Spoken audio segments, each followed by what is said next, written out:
So I got some extra time. I'm not working. Technically, I'm unemployed. So I'm gonna do something such as possibly doing some writing.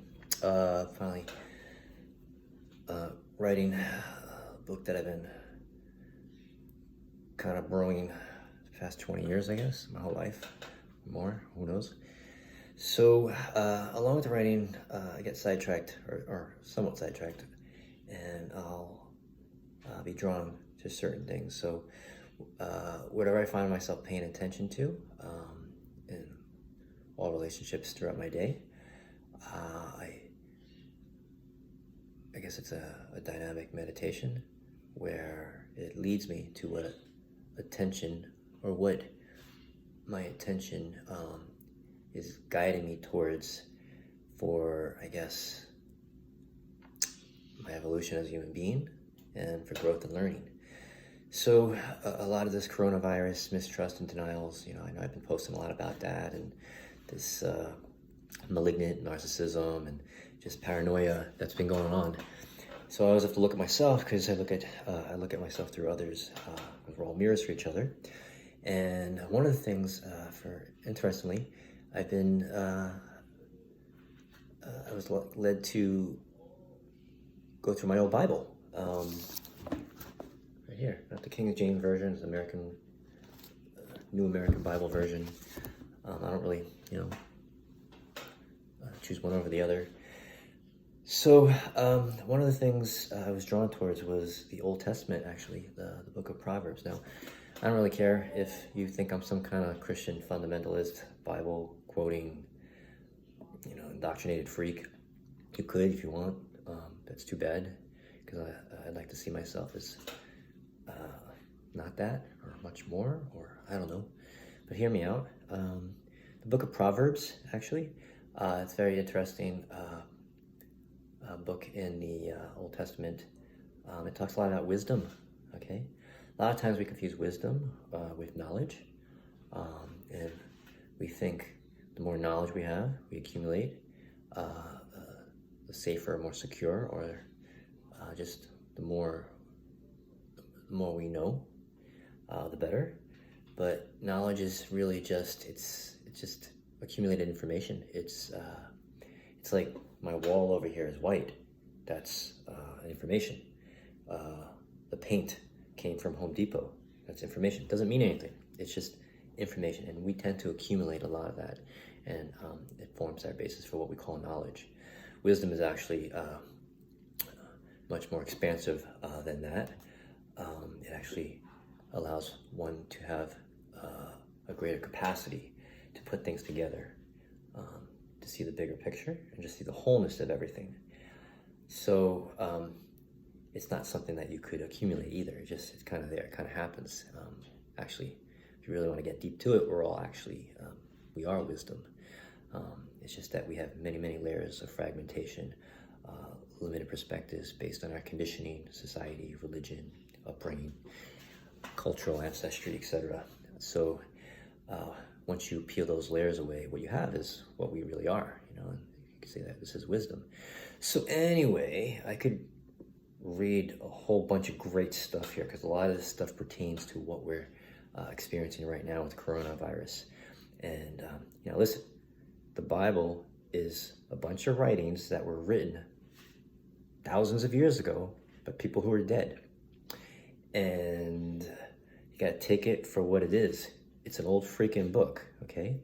And I have to understand where these people were coming from, whoever wrote these things, and understand they've been modified and changed by different people and disciplines for whatever reason, political, religious, I don't know, I don't care. This is why it's so important for us to dig deep within ourselves and evolve as human beings, so that we can be able to see through the bullshit and not be so dogmatic and indoctrinated in stuff that we really don't understand. So the idea is to be able to understand, so you could see through everything and just be with it. So anyway, this is an old book. So remember, this is times where it's very masculine, very self-righteous, and people were killing each other more, a little bit more uncivilized, I guess, to some degree, or maybe not. These are different times. So a lot of these times, a lot of things, you'll read some things in the Old Testament and they'll be like, talk about like having no right, women having no rights, or you got to take that for what it is and put that aside, and then to be able to actually take the cream of the puff or the sweet nuggets that a lot of these old writings, such as in the Bible, can share with you. So instead of me reading, I could read, if you really want to get into some nice poetry or some nice writings on wisdom, the Book of Proverbs, particularly chapter 8. And I'm just going to read one line, chapter 8, Proverbs 8:36, very popular line. I'll read it right here. It says, "But he who misses me harms himself. All who hate me love death." Now, this me in this phrase, "but he who misses me harms himself," me is wisdom talking. So you want to imagine wisdom being personified, as if wisdom can speak to us as another person would speak to us. So, but he who misses me harms himself. So if you're not understanding of wisdom and its power and what it is, understanding of that, of course, you're going to harm yourself, because you're just going to be like full of shit, because you're just going to base it on your accumulated information, which is knowledge, which is very fragmented and really doesn't tell the whole story of things, okay? Then the last line, "All who hate me love death." So all who hate me, meaning wisdom, love death. Death here, in a sense, is the past. So what do we tend to do with the past? We tend to hold on to it. But the past is dead. It no longer exists. But yet we like to hold on to it through our memories and reinsert it whenever we find it beneficial for us into our present reality. And that's too bad, because that's actually preventing us from, as Eckhart Tolle would say, being present, or the New Agers would say.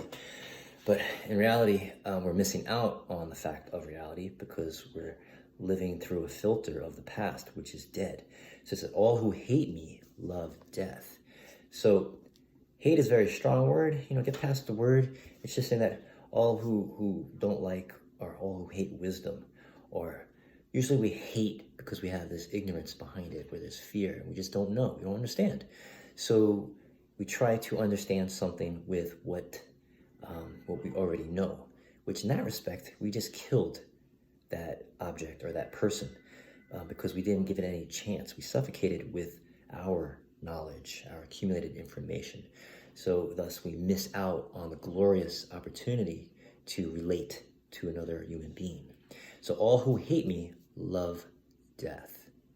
So think about that right now. We tie it in with what's going on with coronavirus. There's a lot of uncertainty, a lot of unknown. So people are dealing with it in their own ways. In a way, I'm not a psychiatrist, far from an expert, but it's interesting in a way that it's bringing up these possibly dormant mental illness tendencies that we all have.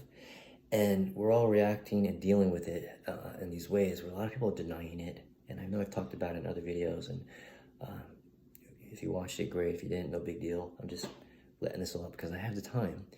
So, "But he who misses me harms himself. All who hate me love death." All right?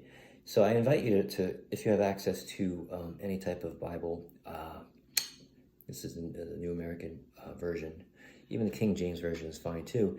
Just go to the Book of Proverbs in the Old Testament and immerse yourself in some of the poetry of wisdom, as if she is personified, as she's talking to you. Just a little side note, Mimi and I, we named our daughter Sophia after wisdom. Okay, wisdom, basically, Sophia actually means lover of wisdom. I mean, philosophy means lover of wisdom, but Sophia means wisdom. So, things happen for a reason, but there's no such thing as coincidences. They're all really synchronicities. Once you start tapping in to these more subtle levels, subtle energy levels, as they say, beyond the physical realities that our five senses could actually perceive. But this is pretty much what a lot of people, when they meditate, this is what they're shooting for, but they really don't know what they're shooting for. And it's not really something that you could accumulate or shoot for, actually, or make it a goal, because it just happens. And it happens, I guess, if you put a gun to my head and said, "When does this happen?" it happens when you die to yourself. Not physical death, but you die to your ego. Ego never dies. Ego doesn't die.